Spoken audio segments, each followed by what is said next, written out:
作为一个辩论队伍，我觉得我们很失职，就是呼喊爱，呼喊爱，呼喊爱，只有全林老师避开这件事哈。所以，我们的辩题难道是要不要做一个有爱的妈妈吗？是吧？我们干嘛聊这件事情？如果没有爱，不用聊啊，谁跟你聊有爱或者没有爱了？你一开始讲了你妈妈对你的照顾，我们没有在聊那件事情。你一开始聊了你有多爱你的孩子，我们没有在聊这件事情。你聊你要娶那些你爱的单身，我们没有在聊这件事情啊。你们一直聊爱干什么？我们在辩论的是把爱这个条件排除在外的时候，单身妈妈与不单身的妈妈这两方做讨论。所以一再诉求爱，在我看起来是你们非常不专业的一个表现哈，这是第一点我要提出的。怎么坏了开车？这真是连根儿刨啊！还说不放大招，根儿都刨了啊！我其实觉得我们今天是一个讨论，而不是一个辩论，因为我们没有资格剥夺任何人这方面的权利。我们现在跟你们聊要不要做单身妈妈，要不要的意思，我觉得黄执中在你们队伍，他对于逻辑非常的严谨，要不要就是，这是人的选择嘛，这不是被动形成的意思啊。你离婚了，你怎么叫做我要做单身妈妈呢？是你不得已成为单身妈妈，不是你要不要当单身妈妈。所以这么简单的题目，这是主动的选择呀。所以我方在讨论的事情就是，当你有选择的时候，你要不要做单身妈妈？所以这个定义下的意思就是说，即使我有机会成为不单身的妈妈，我都还是要做单身妈妈，这才叫做要做单身妈妈。就是我选择说，老娘要当单身妈妈，就是有100个男人跪在我面前说，求求你嫁给我，让我当孩子的爹吧，我就一脚踹开你说，我就是要当单身妈妈，我不要这孩子有个爹，这才叫做我要当单身妈妈，这样搞清楚了吗？哎呀，我是一支认为家庭应该由各种关系的人所组成，它应该由多元的关系而形成。5个老人家老年了都单身，他们愿意组成一个家庭也很好。你不可以因为我们对于家的标准定义跟传统定义，就跟这些单身的人说，你们并没有资格享受有家的感觉。所以我只能够简单的在最后说明一下，就是我要做单身妈妈是一个决定，这个决定来自一个态度。这个态度，我问过我很多的朋友，就是你们为什么不结婚？他们都会轻描淡写的跟我们说，我们2个这么好，我们要那一张纸干什么？我们作为很尊重别人选择的人，我们文明人绝对不会探根究底。我们一听就同意了，就是啊，对，这是你们家的事，我们不用管。可是你如果真的跟这个朋友仔细的探究下去，什么叫做我不要那张纸？其实是我不要这一个束缚的合约跟承诺。也就是当你可以不单身的时候，你依然坚持要单身，你就是一个排斥束缚跟承诺的人，而孩子是一个不可逆的选择。康熙来了，在小 S 还没有结婚当妈妈之前，有一次我们在聊，然后当时 S 就说，他说我一手踹着个婴儿，打扮得很辣，然后在店里面推着婴儿车逛街的时候多酷啊！我就说，那如果这时候金城武走到旁边来呢，他会看到你有孩子哦。然后 S 就说，我会立刻一脚把我的婴儿车踹开，然后假装我是个单身女郎。这当然是玩笑话，那孩子是踹不开的，那孩子过会儿就默默的就回到你身上。他是会耽误你跟金城武交往的。因为那些男生可能没有要跟你一起迎接这个承诺跟束缚，而你当初选择拒绝了承诺跟束缚，不就是要贪图这点弹性跟自由吗？而孩子是跟这个相抵触的，所以只有这件事情而已。好，所以最后讲回来，就是我方其实觉得家庭的定义需要被拓宽，需要被修改。可是今天我们讨论的事情是，当你有选择的机会的时候，这个人选择了要单身，而且做妈妈，那么他适不适合承诺以及被这样的东西给束缚住？我方是不放心的，所以我方提出了这些论点，希望你们能够注意到。讲完了。大家好，我是马东。我觉得张泉灵在阿富汗坐在坦克上去报道新闻，一点儿也不大家好，我是罗振宇。我觉得马东到47岁才去把眼袋割了，一点儿也不酷。大家好，我是蔡康永。我觉得罗振宇一口气就把20年的演讲的票给卖完了，这件事一点也不酷。大家好，我是张春玲。我觉得何炅出道22年，主持108个节目，这件事情一点儿也不。哇！大家好，我是何炅。我觉得玉女演员出身的徐静蕾，现在居然导演了一部动作片，一点也不酷。欢迎大家来到奇葩说，大家好，我们是贤者 Club。对我们这个贤者 Club 酷不酷？够闲的。我听说徐导在工作的时候有喝一口的习惯。导演组想的还是比较周到。如果有人喝，我就肯定喝。来，我来要不要一口一起？来一个。你来一口。真的是二锅头有吗，真的是二锅头。来一口，来一口。哇那其实我们有一些问题呢，想要问静蕾，但是呢，她的团队对她非常的保护，所以有些问题呢，我就决定不问她了，我就问一下我们的几位导师，好不好？好。首先第一个问题，我想问一下全玲。哦，我听说你和奇葩说的高晓松传过绯闻。我还给你写过一首歌呢，真的。我怎么不知道啊他？写过一首歌叫《磊》，归亚蕾、林熙蕾、阿拉蕾。就我那个雷。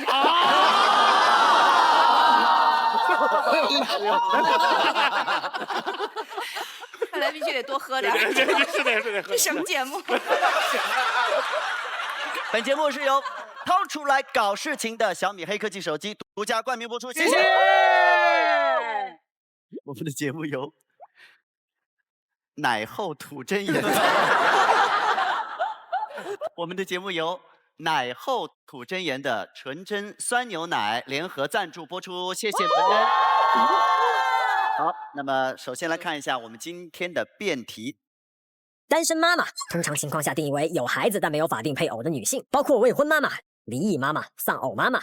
除此之外，还有一种不太通常的情况，我就不想结婚，但就要自己的孩子，不服你咬我呀。通常情况下，面对逝去或行将逝去的爱人，妈妈们选择不将就，本来就需要勇气跨出单身这一步。那不太通常情况下，那些单身妈妈们就更需要勇气了。这些作女们啊，不是新兴女性们，生小孩必须要结婚，谁说的？降低本姑娘生活质量不说，无形中还增加赡养老人的负担，还不如大大方方就做一个单身妈妈，自己也能给孩子满满的爱，还能和男朋友一起来呀，快活呀！但对应的，别人家2个大人加4个老人的配备才能顾全1个小不点，而单身妈妈却只能靠自己，时间、精力、金钱，哪一把不是杀猪刀？刀刀追着单身妈妈跑，上班担心孩子没人照顾会不会掉入马桶，下班我要全身心照顾孩子，不让他冲向油锅，没2下就快被榨干了。单身妈妈撑起的世界不过是泡沫撑起来的虚假世界，一戳就会破。是你会不会做单身妈妈？吴迪是个直男，然后他要讲他要当单身妈妈。我当时拿到这个题的时候，我是不是走错摄影棚了？我心想，这是。那对刘楠你有信心吗？人家是正经的妈妈，不是妈妈，她还没有当单身妈妈的经验呀。那你擅长砸钱啊？拿钱砸死我吧，没事。我注意到他反正挂了个小哨，据说是但凡说不过就吹哨。新趴资格战，本赛段每场比赛2位老奇葩陪1位新奇葩进行对战，获胜队得奖金，2位新趴中表现更优异者晋级，另一人待定。6场比赛后，导师从待定池中复活剩余人选，最终8位新奇葩进入下一赛段。感谢掏出来搞事情的拍照黑科技小米手机冠名播出，以及奶后吐真言不添加香精的纯真酸牛奶联合赞助播出。我们现在呢，请现场的100位观众来做出你们的选择，你们到底会不会做单身妈妈？来，请选择。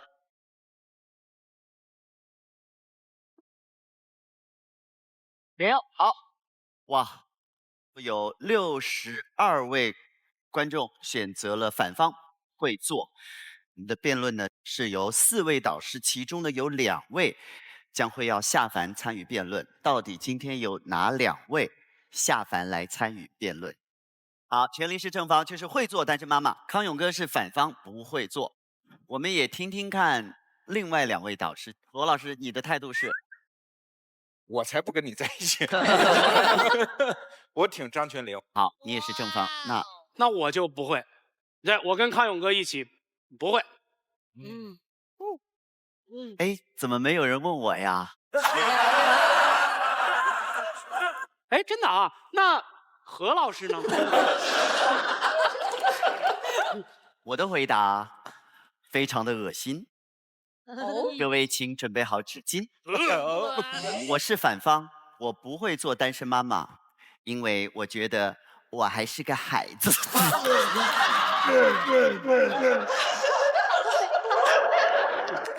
何老师观点就属于掏出来搞事情。真的有很多人会是这样的观点，就是为什么我不做单身妈妈？因为我觉得我自己还都照顾不好，我怎么去当一个妈妈呀？我们来问一下我们的徐导演好了。我其实同意你说的，我就觉得我是小孩儿，还不能承担当妈妈的责任。但是如果说选择一个话，我觉得我会。如果说你现在脑海里面想到单身妈妈，第一个困难会是什么？怎么把小孩教育好啊？因为他可能缺失爸爸那一块的教育嘛。一个小孩成长里需要有男性的教育，需要刚性的那些东西。对对对，但我觉得可以解决啊。对。下面呢，有请我们今天辩论的2位导师下凡参与辩论，来。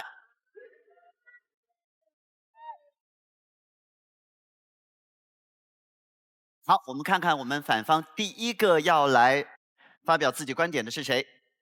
大王来。是我会不会做单身妈妈？这是我看到这个题目的时候，我第一个真实反应。我连单身我都不愿意做，我怎么可能做单身妈妈？真的。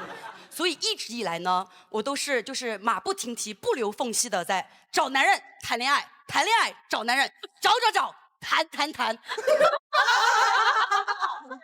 但是我知道啊，这个天有不测风云，人事难料，就是有可能啊，何炅老师正在说悄悄话的您，如果有一天您跟我强行的发生了，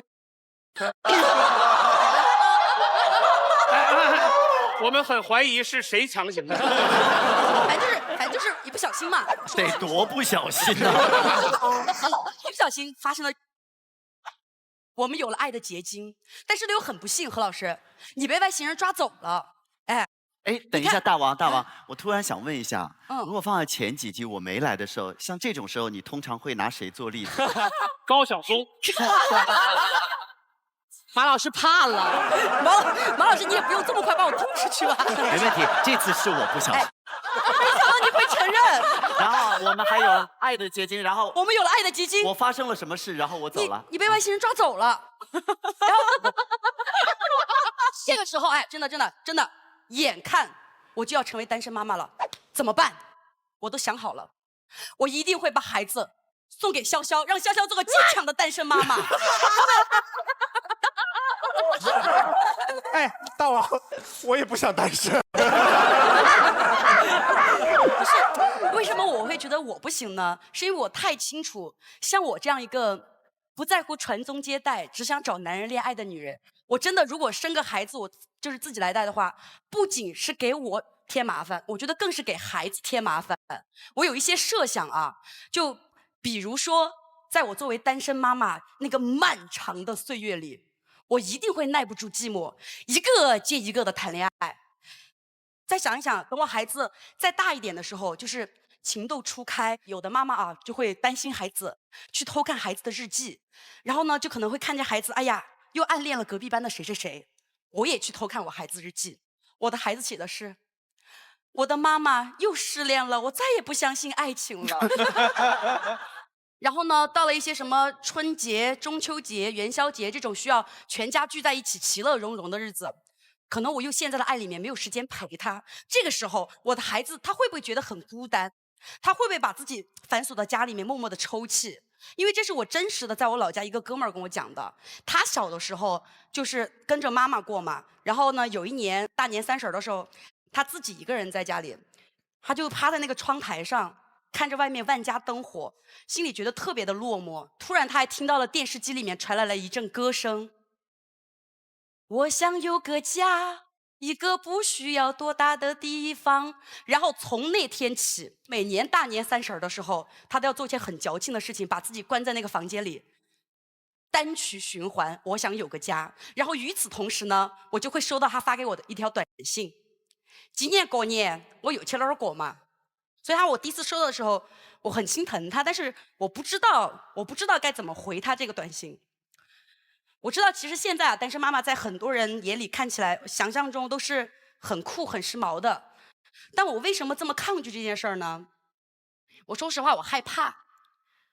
我害怕的不是说要我一个人去承担起所有的经济压力，不是说有多苦有多累，不是我一人饮酒醉，不是我整夜都无法睡，真的。我可能也怕，但是我更怕的不是这些，因为我觉得嘛，为了孩子这些苦，其实我能吃，我可以吃，但我真正害怕的是什么？我真正害怕的是，在我作为单身妈妈，我独自把孩子带大的那样一段那么长的岁月里，我不懂得怎么去掩饰我的脆弱。我可能一不小心让我的孩子看到了我的苦，看到了我的累，他会不会很心疼我？他会不会他觉得明白我，想保护我？他不停地逼自己快点长大，快点长大，他要去保护你这个坚强的独立的单身妈妈。你说这样的孩子优秀吗？优秀，特别优秀。但是我作为单身妈妈，这样的优秀，我真的愿意看到吗？如果有的选，我一定不会做一个单身妈妈。不是因为我不够坚强，是我怕我的孩子逼自己比我更坚强。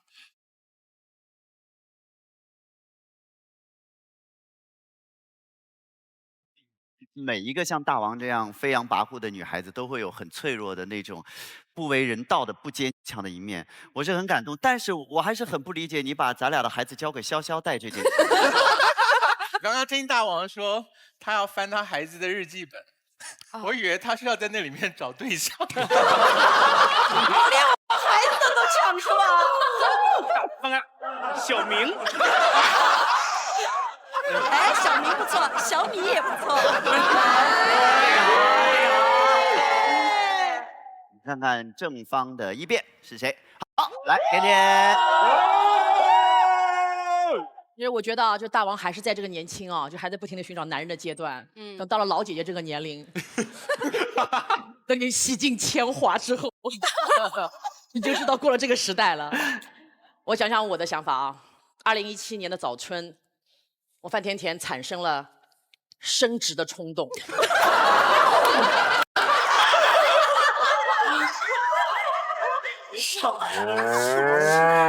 第一季的时候，我记得跟薇薇一起，那个时候还变的时候，我还觉得我也是个坚强的铁钉。那时候啊，不喜欢孩子，特别烦，特别奇怪。2017年的时候，我想当一个妈妈了，突然。然后呢，我就到处询问别人。可是我很奇怪，就是我遭受到了大量的反驳，这是我第一次遭受到很大的反应。就像我那个30几岁说要重新辞职了以后去做明星，都没有这么多人反对我。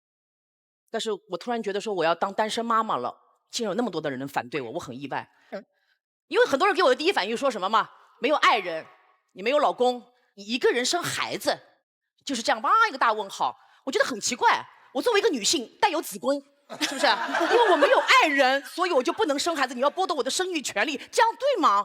为什么一个女性不可以单独的抚养一个孩子？我这人呢有点倔强啊，就是一开始也没有说那么想生，大家都说不给我生，我就特别想生。就像静蕾刚刚讲的有点很重要，大多数人给我的反应就是你没有办法给这个孩子完整的爱，我们叫缺失的爱。我就听了这又非常生气。我们来论证一下什么叫完整的爱，好不好？我从来不认为这个世界上有完整的爱。我们怎么来证明这个世界上这爱是完整的？一夫多妻制的时候，我妈妈如果是小老婆的话，哎呀，我大概1、2年才能见到我爸爸一次。那个时候爸爸在哪儿？后来呢，进入我们现代社会之后，我们才被教育成什么有完整的爱，就是父爱啊加上母爱才等于完整的爱。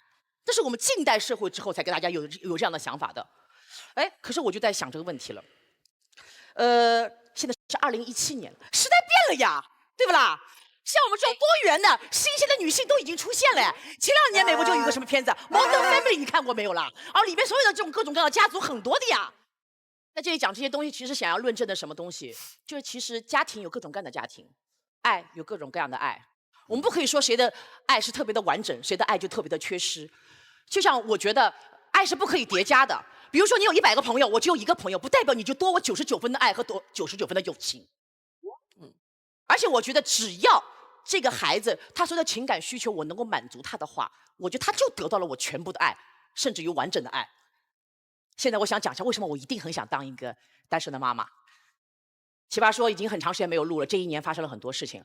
2016年，我的爷爷奶奶相继去世了，在同一年的时候，家里的小猫小狗也走了。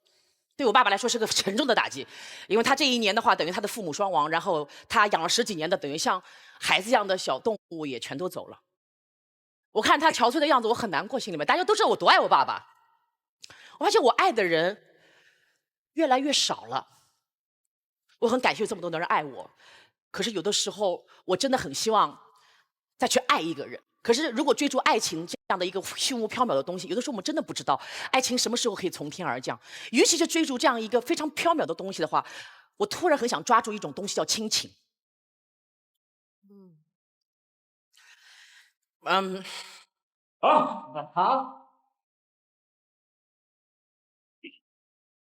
我觉得人有的时候活下去需要一点理由。如果为自己的话，这个理由有的时候不是很存在。可是如果为你爱的人的话，这份理由非常的充分。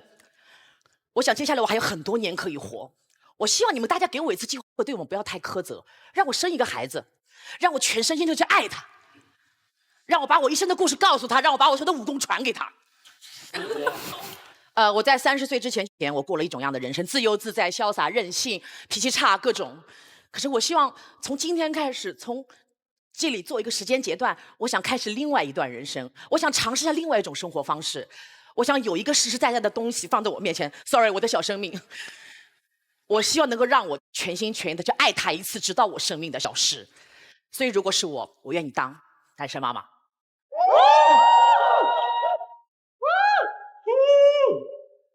好，那下面我们刘楠上了。刘楠，温柔霸道女总裁，必杀技情意绵绵针。真正的奇葩，大隐隐于市，能下得了海，能赚得了钱。刚才甜甜讲了这么多，非常的煽情，让我们重回理性。甜甜论述的是她想当一个妈妈，但她说的不一定是单身妈妈。我年轻的时候啊，也比较幼稚，我暗恋一个男神，然后我就想，如果男神这辈子没机会跟我在一起，那我就给他生个孩子，一个人把孩子养大，这事儿多酷，对吧？现在我长大了，我结了婚，我也生了孩子，我再回想当时，真是庆幸男神没给我那个机会。男神也很庆幸。会有好吧？歧视这边的，歧视这边的。我们回到辩题啊，今天如果我们说大家有没有权利做一个单身妈妈？当然你有。你能不能做一个单身妈妈？你可以，但是如果让我选，我会不会选择当一个单身妈妈？或者换句话说，如果我想当一个妈妈，单身是不是一个最优的选择？那么答案一定不是的。为什么？很简单，因为社会现在最基本的配套还没有完善，还没有 ready。你生一个孩子，养一个孩子，这是一个系统工程，这需要那么多的社会配套。首先，从政策和规则上，它就还没有准备好。大家可能还都没有当过妈妈，你们知道吗？你怀了孕到医院去建立档案的时候，是需要准生证的，而你需要办准生证的时候，是需要结婚证的。我在百度上搜索单身妈妈，出现的默认关联搜索是什么？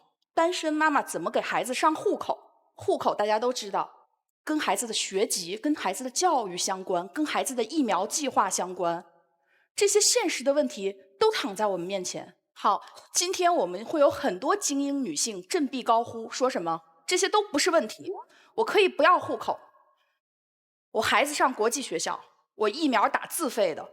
但是毒鸡汤之所以是毒鸡汤，因为它把最重要的一个环节没有告诉你，经济基础。大家知道，生完一个孩子，就在养孩子的第1年，平均买这些孩子的东西就要花大概3万块钱，这是我们做过调查的真实的数据。这真的是不小的一笔花费。孩子是什么？超音速钞票粉碎机啊！马东老师今天一走进来，他满身的乐高就吸引了我。你们知道吗？那是最贵的一种儿童玩具。卖给你吧。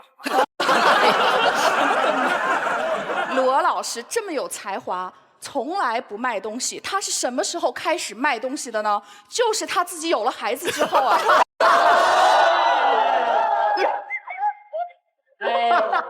所以，当你选择一条难走的路的时候，记得要给自己多准备一点盘缠。第二，我们讲工作职场上现在的配套也非常不完善。你3个月休完产假要重回职场了，孩子怎么办？谁给你看孩子？再说的可怕一点，在单身妈妈找工作的时候，那个用人单位招聘官心里难道他不会掂量吗？你是单身妈妈，不可避免的，你照顾孩子要多花很多精力。你能不能像别的员工一样加班？能不能像他们一样出差？你会不会比别人请更多的假？这些都很现实。当然，我绝对不否认有很多单身妈妈成功的案例，什么孟母3000其实就是个单身妈妈的故事。但是大家要知道，这些故事之所以被写在历史典故里，说明了什么？说明了它本身就很难。所以它才很牛，它值得被纪念，值得被赞扬，对吗？如果有一条简单的路要走，能走，为什么我们要去选那条难的路？好，你也可以说，我就是要选难的路走，怎么地了？我就是爱孩子，以爱为马，我走我的难路，行不行？可以，没问题，这是你的权利。但是我要告诉大家的是什么？当你走一条很难的路的时候，你必须知道，你不是一个人在承受这个难，是你的孩子跟你一起在承受这个难。好，找一个不凑合的、可以结婚的，并且可以生孩子的男人，难吗？难，有压力。但是我宁愿把这个压力扛在自己肩上，我不想让孩子承担任何的压力。我希望我的孩子出生的那一刻没有任何负担，宛如羽毛。谢谢大家。好。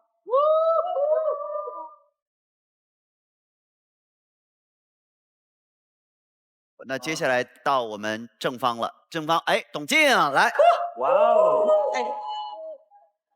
好，刘总这一番发言听起来非常理性，大家总觉得感性才会蒙蔽大家，其实理性更容易蒙蔽大家。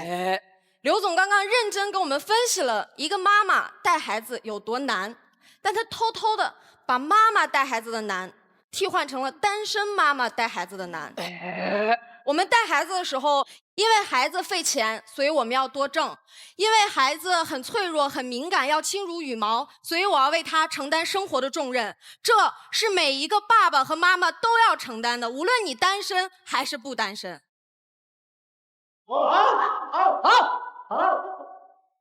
好，在1994年的时候，中国对1994年我才3岁。中国马建岳还是个卵，马建岳还是个卵，怎么了？我不能是个卵吗？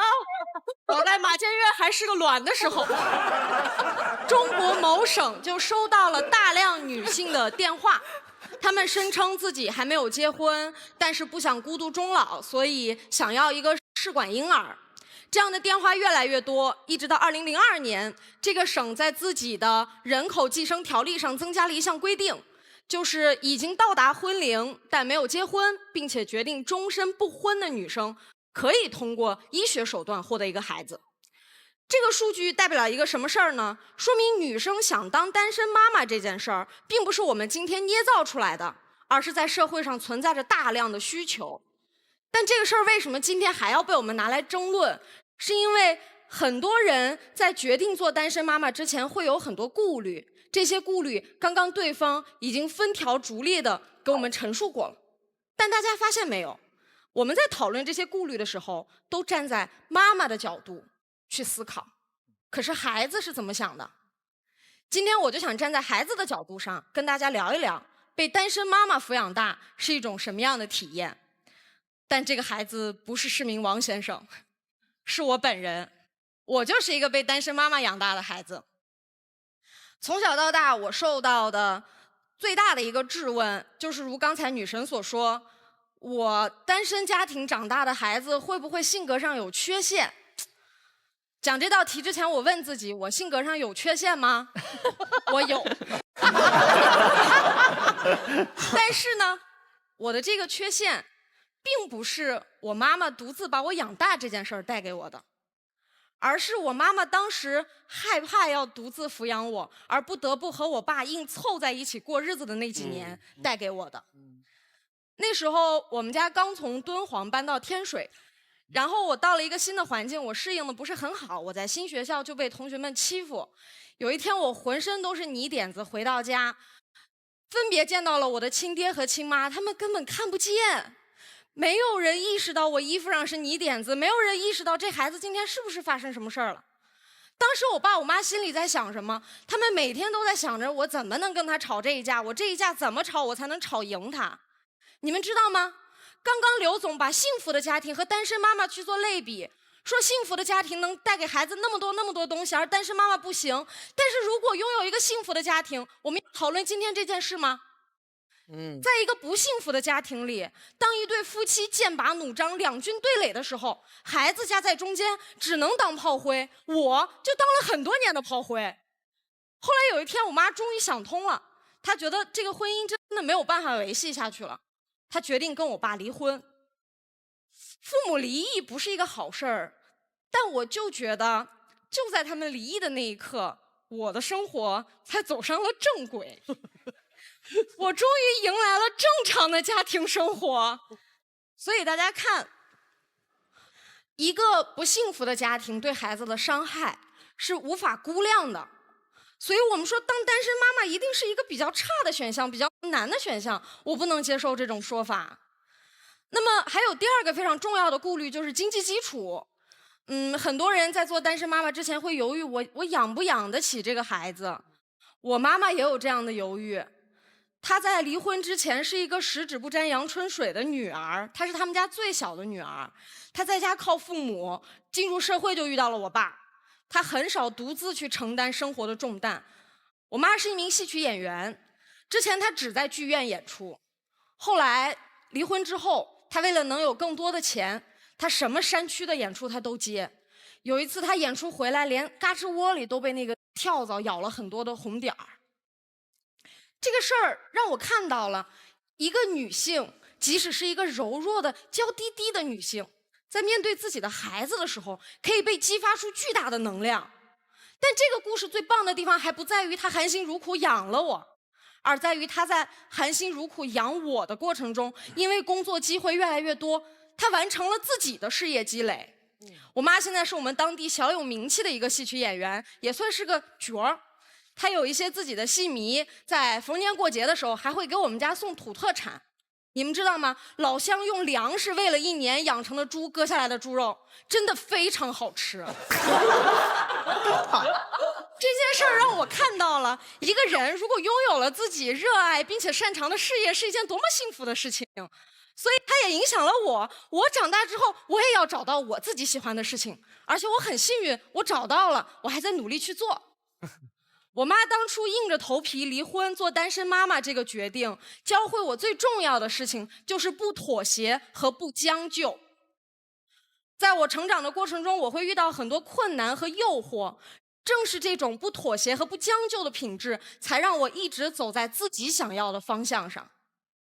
最近有很多相亲节目，他们把爸妈都带到现场去相亲。一旦有单亲家庭的小孩出来，这些爸妈就会对这个孩子指指点点。如果是单亲家庭的男孩，爸妈就会说，那种家庭长大的孩子性格肯定有问题，他不会带给你幸福的。如果是单亲家庭长大的女孩，爸妈就会摆出一副慈母般的微笑，说这个孩子在这种惨的家庭长大真是太可怜了，我要给你更多的爱。这两种态度都让我非常不舒服。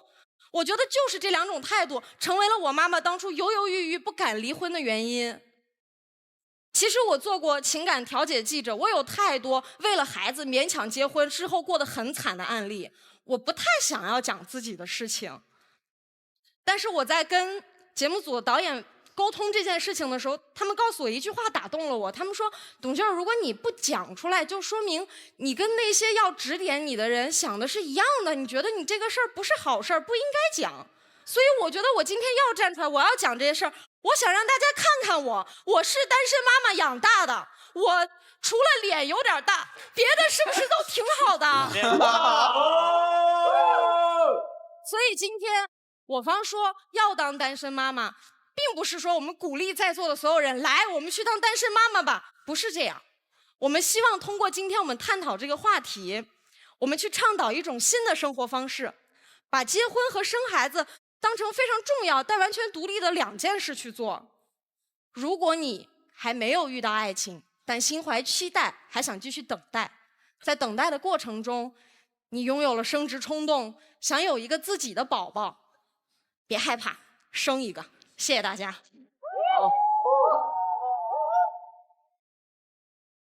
他这个故事抚慰了很多人，有很多人就是情绪泛滥。我必须提醒大秦，你哭出来不知道是假睫毛还是什么东西。你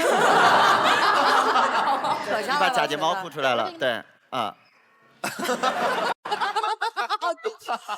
好，现在感觉我们这个正方有点压力，所以正方派出我们的如今宝贝。宝贝。刚才董静说，其实他不是在说到底要不要当单身妈妈，他说的比较像是婚姻不幸福的时候到底要不要离婚。对，我也是觉得婚姻如果不幸福的时候是可以离婚的。但是今天的题目其实更想知道的是，你为什么要当单身妈妈，跟你会不会当单身妈妈。我最好奇的是一点，你为什么会想单身啊？有时你跟我说你有特别多的母爱，你想当单身妈妈，但是为什么你会单身呢？单身有2种情况，第一种是我主动想单身的。为什么他会主动想单身？可能是因为他觉得他没有办法相信男人，所以他想单身。他觉得他没有办法为任何人负责任，所以他想单身。也有可能是他觉得，哎呀，他想要自由自在的生活，所以他想单身。这都是他想单身的理由。那如果你是因为这些原因所以想单身的话，你想做单身妈妈，你绝对是为自己挖了一个最大的坑，对吧？养小孩跟想单身是竞品啊，这2个东西是不能摆在一起的。哇！所以我们必须想清楚了，这种想单身的人，其实他潜在的性格是不适合养小孩的。所以我觉得他不应该当单身妈妈。有。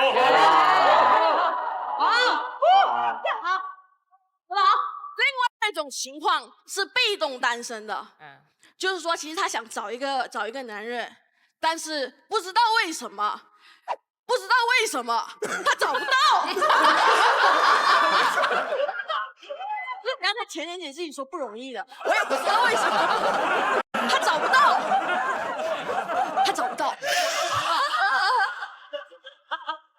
这种情况的时候，但是他说他在2017年的早春想生孩子了，这给我听起来的感觉像什么？你们知道吗？冲动购物。我看着，我想要一个孩子。然后这时候还有人说不可以了，不适合了。我不适合，怎么可能？不要做给你看。但是这位女性甜甜姐，生小孩不是赌气，生小孩也不能是冲动购物。你要知道，这个小孩是宝宝啊，不是那种卵宝宝啊。最重要的是，还有一些父母，他们觉得我的基因优良，我是最好的，我有全身的功夫，我一个人走了，世界上会少了很重要的东西，所以我必须留下我的种，必须延续下去，所以他就生小孩了。不一定是单身，一般的父母都会有这样的想法，就是他们都会有一些梦想跟一些事情，然后他们刚好自己一定没有办法实现，然后他们就想生小孩，然后让小孩实现。我的父母也是这样的。我的妈妈叫 Niki， Niki， 她的名字 Niki 啊。她从小的梦想是要当一个优雅的舞蹈家。当然他没有成功，但是他希望他的女儿可以做。而且这个舞蹈家他非常具体，他希望是芭蕾。所以从小背负了帮他完成梦想的这个责任，穿起那个这样子的蹦蹦裙，紧身的，我当时的身材跟现在差不多。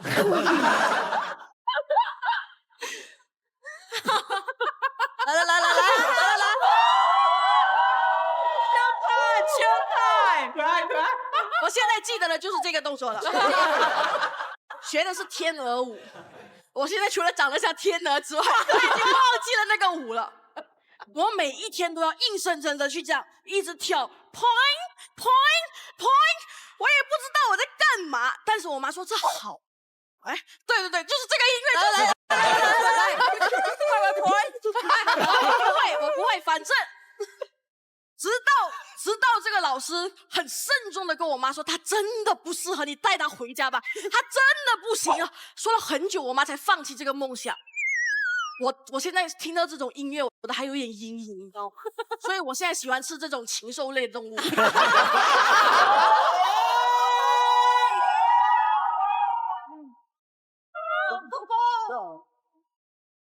主动单身的时候，我告诉你，你可能性格本身不适合养小孩。当被动单身的时候，你要记得，你不可以用小孩来证明你自己。所以我问我要不要当单身妈妈，我说我不想当，谢谢。好，现在轮到我们正方了。奇葩里面唯一是一个我们的男辩手来做这番陈述。奇葩里面。无敌国安球迷必杀技，给我一个足球，我能笑动世界。告诉你们，足球在中国就是牛，不服憋着。我是一个重度球迷，足球的球。其实对于其实对于一个男人来讲啊，越是重度球迷，就越容易成为单身狗。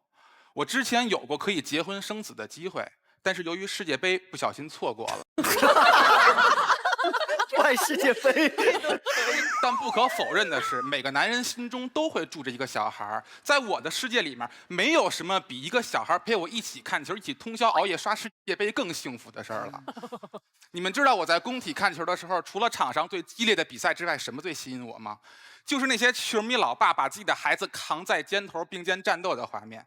欢呼呐喊的时候，他们一块加油；当全场喊起傻逼的时候，他会下意识地捂住自己孩子的耳朵。但是特别遗憾，作为一个男人来讲啊，如果你要想获得自己的小孩，你就必须要戒掉抽烟、喝酒、熬夜看球这些陋习，才能够取悦自己的另一半，从而获得自己的小伙伴。所以我有时候特别羡慕女人，你们可以不用迁就自己的另一半，就能够获得专属于自己的小伙伴。陪你哭，陪你闹，陪你聊男人，陪你侃八卦。所以我无敌这辈子，我如果能自己生个孩子，甭管他是有伴的还是没伴的，我爽死了。我一直在想，为什么像对方这样的会拒绝单身妈妈？其实刚才已经给了我们答案。单身妈妈带大的孩子，她会不会生活的不幸福？她的童年会不会有阴影？我想告诉大家，其实完全没有这个必要担心。在现代社会，单身妈妈是很有理由也很有能力去照顾好一个孩子的。如果没有单身妈妈，怎么会有成为国民英雄的阿甘？如果没有单身妈妈，怎么会有才华横溢的周杰伦？如果没有单身妈妈，怎么会有康熙来了？康熙怎么来的？孝庄带来的，那是单身妈妈的妈妈，单身妈妈的鼻子。那是单身奶奶。哎呀，把他拖下去斩了。我特别承认一件事情，就是单身妈妈很不容易，她们很累，她们甚至累到半死，还要接受这个社会的某些冷言热讽。对方关于单身妈妈所有的不足，在这里边我都承认，但是对方口中的这些所有不足，正是我能够爱上单身妈妈的理由。他们背负了那么大的经济压力，背着那么多莫须有的罪名，但是他们还能够坚守在第一线，这是什么精神？他的这种传承、这种责任、这种品质，实话实说，我作为一个男人我都做不到，但是单身妈妈可以做到。就像我今天穿这件球衣，马布里，他一个人撑起了一个队，而单身妈妈一个人撑起了一个家。面对着单身妈妈的这种伟大，我们有谁能够拒绝？没有，没有。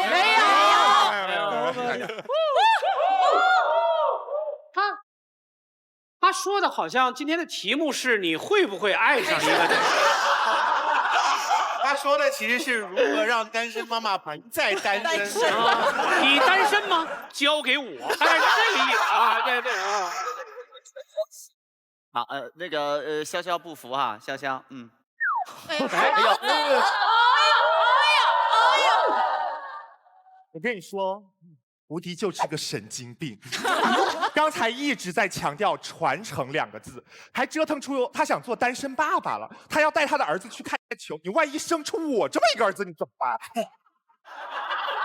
你要带我去看球，我说爸，我就是喜欢踢毽子，啪呀！其实我刚才听董静，因为我觉得可能我跟她的情况是最像的。我觉得我们妈妈在当单身妈妈那段时间的辛苦，她知道，我知道。我可以接受一个女人没有男人也可以过得很好，我也可以接受一个孩子没有爸爸也可以健康的长大。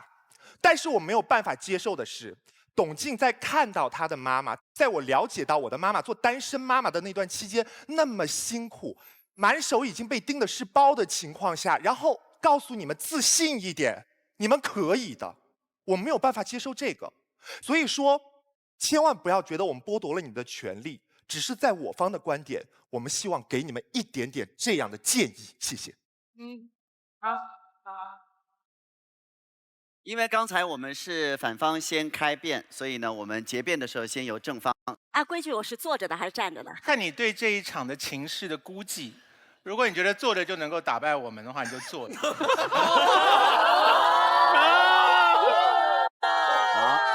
在一开始的时候，我们看到那个视频里提了2个问题，说一旦当了单身妈妈，白天我就要担心我孩子掉马桶里了，晚上回去我就要担心我这孩子就掉油锅里了。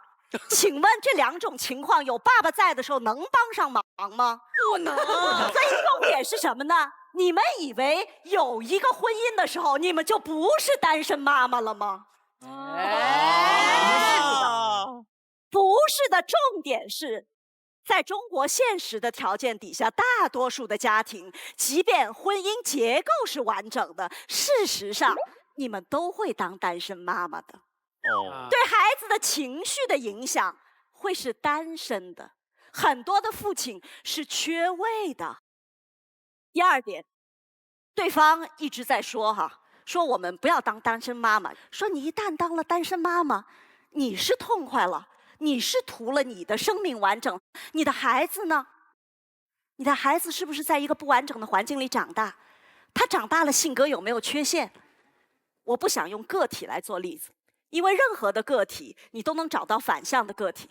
我们来看看科学研究的结果。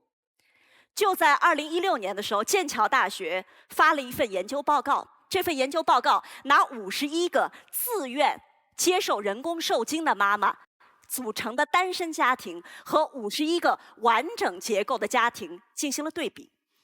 对比的结果是，当这些孩子长到10几岁的时候，在双盲实验下，其实你区分不了哪一个来自单亲家庭。如果你说样本数量太少，好，在1991年的时候，在美国做了一个完整的原分析，它总结了96篇不同的文献，总共的样本数量达到了13000名。你们知道结果是怎样吗？没区别。最差的，对孩子的自尊心、自信心和他的行为模式造成最严重影响的，其实来自于婚姻结构完整但是充满了矛盾的家庭。对。各种各样的这个调查都证明了说，其实这是我们的一个偏见。我们的偏见说单亲妈妈带出来的孩子，他就有可能受伤害。不是的，你只要对孩子亲，你就是最好的母亲。还有，也许你会说，这个社会没有准备好，有很多现实的困难。在你们做这个选择的时候，你们必须慎重。我同意要慎重，但是我不同意的是，你一定要等到整个社会所有的资源都 ready 了，我们才可以实行我们的这个权利。我可能比你大一点，在我青春期的时候，社会对很多事情都没有 ready。你需要开一间房的时候是需要结婚证的，我们遵守了吗？重点是不要等到整个社会 ready 了，我们恰恰是因为这个社会没有 ready， 所以当我们要行使这个权利的时候，我们不仅要默默的行使，而且我们要站出来说，我们有这个希望，我们有这个权利，希望大家都帮我们一起来 ready， 而不是说我认为你有这个权利，但是巴拉巴拉巴拉巴拉巴拉。谢谢。来，勇哥，康永哥，好，我会选择坐着发言，不是因为我有任何认为我们能够足以打败贵队的这个机会，而是因为本季才刚开始。如果我现在就站起来，我后面每一次都得站起来。所以我大招还是留着晚一点放。作为一个辩论队伍，我觉得我们很失职，就是呼喊爱，呼喊爱，呼喊爱。只有全林老师避开这件事哈，所以我们的辩题难道是要不要做一个有爱的妈妈吗？是吧？我们干嘛聊这件事情？如果没有爱，不用聊啊，谁跟你聊有爱或者没有爱了？你一开始讲了你妈妈对你的照顾，我们没有在聊那件事情。你一开始聊了你有多爱你的孩子，我们没有在聊这件事情。你聊你要娶那些你爱的单身，我们没有在聊这件事情啊。你们一直聊爱干什么？我们在辩论的是把爱这个条件排除在外的时候，单身妈妈与不单身的妈妈这两方做讨论。所以一再诉求爱，在我看起来是你们非常不专业的一个表现哈，这是第一点我要提出的。怎么坏了康哥？这真是连根刨啊！还说不放大招，根儿都刨了啊！我其实觉得我们今天是一个讨论，而不是一个辩论，因为我们没有资格剥夺任何人这方面的权利。我们现在跟你们聊要不要做单身妈妈，要不要的意思，我觉得黄执中在你们队伍，他对于逻辑非常的严谨，要不要就是这是人的选择嘛，这不是被动形成的意思啊。你离婚了，你怎么叫做我要做单身妈妈呢？是你不得已成为单身妈妈，不是你要不要当单身妈妈。所以这么简单的题目，这是主动的选择呀。所以我方在讨论的事情就是，当你有选择的时候，你要不要做单身妈妈？所以这个定义下的意思就是说，即使我有机会成为不单身的妈妈，我都还是要做单身妈妈，这才叫做要做单身妈妈。就是我选择说，老娘要当单身妈妈，就是有100个男人跪在我面前说，求求你嫁给我，让我当孩子的爹吧。我就一脚踹开你说，我就是要当单身妈妈，我不要这孩子有个爹，这才叫做我要当单身妈妈。这样搞清楚了吗？哎呀，我是一只认为家庭应该由各种关系的人所组成，它应该由多元的关系而形成。5个老人家老年了都单身，他们愿意组成一个家庭也很好。你不可以因为我们对于家的标准定义跟传统定义，就跟这些单身的人说，你们并没有资格享受有家的感觉。所以我只能够简单的在最后说明一下，就是我要做单身妈妈是一个决定，这个决定来自一个态度。这个态度我问过我很多的朋友，就是你们为什么不结婚？他们都会轻描淡写的跟我们说，我们2个这么好，我们要那一张纸干什么？我们作为很尊重别人选择的人，我们文明人绝对不会探根究底，我们一听就同意了，就是啊，对，这是你们家的事，我们不用管。可是你如果真的跟这个朋友仔细的探究下去，什么叫做我不要那张纸？其实是我不要这个束缚的合约跟承诺。也就是当你可以不单身的时候，你依然坚持要单身，你就是一个排斥束缚跟承诺的人，而孩子是一个不可逆的选择。康熙来了在小 S 还没有结婚当妈妈之前，有一次我们在聊，然后当时 S 就说，他说我一手踹着个婴儿，打扮得很辣，然后在店里面推着婴儿车逛街的时候多酷啊。我就说，那如果这时候金城武走到旁边来呢，他会看到你有孩子哦。然后 S 就说，我会立刻一脚把我的婴儿车踹开，然后假装我是个单身女郎。这当然是玩笑话。那孩子是踹不开的，啊那孩子过会儿就默默的就回到你身上，他是会耽误你跟金城武交往的，因为那些男生可能没有要跟你一起迎接这个承诺跟束缚，而你当初选择拒绝了承诺跟束缚，不就是要贪图这点弹性跟自由吗？而孩子是跟这个相抵触的，所以只有这件事情而已。好，所以最后讲回来就是，我方其实觉得家庭的定义需要被拓宽，需要被修改。可是今天我们讨论的事情是，当你有选择的机会的时候，这个人选择了要单身，而且做妈妈，那么他适不适合承诺以及被这样的东西给束缚住？我方是不放心的，所以我方提出了这些论点，希望你们能够注意到。讲完了。那么接下来我们问一下我们台上的2位导师马东老师和罗老师，谁先来？罗老师先来。蔡康永是不能再说话了，对吧？你如果问我问题，我就得说话。你如果问我问题不准我说话，你是骂我。因为蔡康永老师刚才是从辩论技巧出发，但是恕我直言，我冷眼旁观，在辩论技巧上，恰恰是蔡老师这一队输了一筹，因为他们不断在调动一个东西叫情感。世界上最没用的母婴产品是什么？爸爸。对，我去年生了一对双胞胎女儿，罗思思、罗维维。这段时间我请了假，专门在家专心的刷奶瓶。但说实话，我自己都觉得自己有点假。我每天早上6点半发一段60秒的语音，我要读1个小时书，我就上班，每天晚上12点左右回家。到目前为止，我的孩子8个多月，我这个父亲基本也就不存在。我的夫人基本上就是一个单亲妈妈，她就是一个人在撑。所以我说，刚才你们都没有谈到这个问题，就是你们在高估男性，而且你们犯了一个更为致命的错误，叫你们在低估女性。女性是一个比男性高一个维度的生命，尤其是在生完孩子之后，女性的那个成长的速度是男性拍马都追不上的。我夫人，我亲眼见到她将近1年来她的成长，她安排事情的缜密度，她思维的升级。有一次我跟她有一件什么事儿就是吵起来了，我在那吧嗒吧嗒吧嗒吧，就比今天状态差不多吧，就吧嗒吧嗒吧嗒吧说，然后我老婆看着我说幼稚。女性承担社会压力，承担你们刚才所讲的一切的能力远超你们想象，所以歌德才有那一句著名的话，叫“永恒的女性引导人类前进”。罗振宇有一个特点，他的话都是句号结尾，着重的一些用叹号。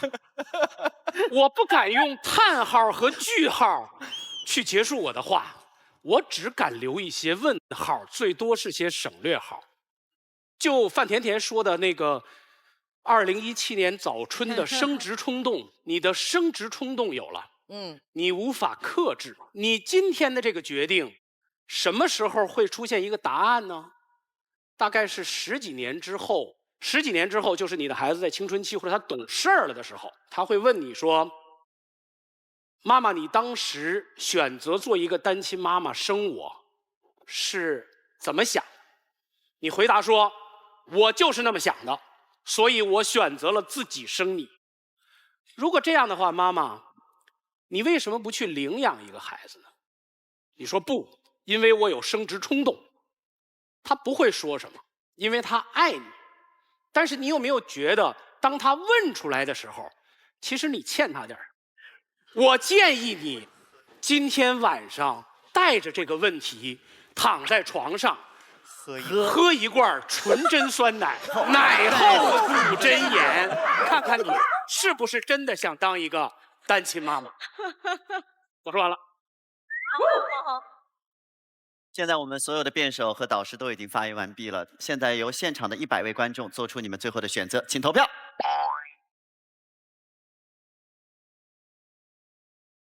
3、2、1，停止。好，宣布结果之前，我先问一下我们今天的女神徐静蕾，目前你有改变你的主意吗？我没有改变我的主意，因为我理解这个问题是你有没有当单亲妈妈的权利，我是从这个角度理解这个问题的。最后我觉得有2个我想说的，一个就是其实你做每一个选择的时候，我觉得要想好这个选择承担的责任，我觉得这个是非常重要的。还有第2个就是说，我们还是要尊重别人的选择，因为有时候本身当单亲妈妈，如果自己做好了准备，反而是别人给孩子的压力太大了，是吧？好吧，我说完了。好，我觉得徐静蕾真的好冷静。其实，在这个现场当男神女神最考验的就是会不会被双方忽悠。因为你现在把双方的人调一个个，他们会说出完全不一样的话。最后他谁的都不信，我觉得他就赢了。好的，那么我要宣布结果了。宣布结果之前，我还有几位要感谢。首先是本节目由别让你的头屑陪我过夜，别让你的头屑陪我过夜的海飞丝赞助播出。另外 ，what 这也能卖出去的闲鱼 APP， 同时玩的不够大。别喝美年达的美年达果味汽水赞助播出，谢谢美年达。提醒大家用吃嗨了喝嗨了不如看嗨了的爱奇艺 VIP 看我们的视频，谢谢。来看一下到底是正方获胜还是反方获胜，来请看。请让我说。